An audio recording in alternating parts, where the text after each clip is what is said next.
Ciao Bernard. Salut Edouard. Une rencontre et une vraie amitié. Le réalisateur Édouard Bergeon retrouve Bernard Daetz dans son étable. C'est pas stressé comme pour la prophylaxie. Ces deux hommes ont partagé une tranche de vie importante au travers d'un documentaire. Éleveur bovin Bernard Daetz, en 2020, a dû faire abattre son troupeau, touché par la tuberculose. La première fois quand je l'ai rencontré, ça a été un déclic pour moi.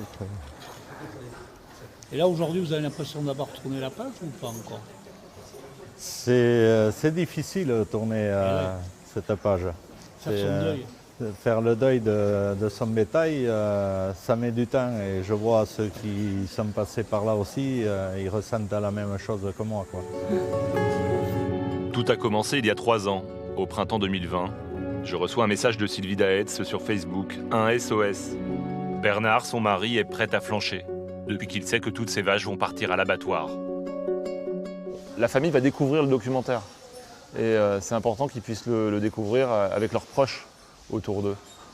Ça va les remuer, ils vont pleurer, mais ils vont aussi sourire. Et j'espère que tous leurs proches vont leur aller prendre dans les bras à la fin pour se dire c'est fabuleux ce que vous avez donné.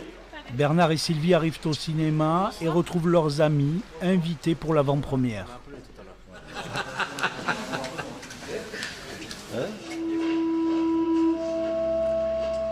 Parmi les maladies particulièrement surveillées, la tuberculose. Très contagieuse, elle se transmet par les voies respiratoires.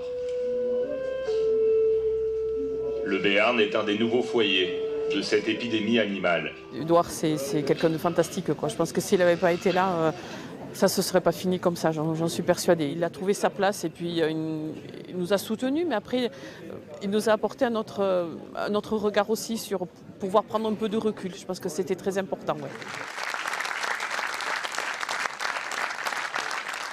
C'est très touchant, hein. Je crois que c'est un combat de famille, quoi, et pas que, quoi. Enfin, ça... Oui, c'est remettre de l'humain un petit peu dans ce métier qui est fondamental pour notre pays. Revoir ces images, j'espère que ça va aider d'autres agriculteurs à voir que on peut repartir sur du neuf et que ça se passe bien, vraiment bien, quoi. La vie normale a repris à la ferme Daetz. Bernard a l'espoir de voir son fils Yannick prendre la suite.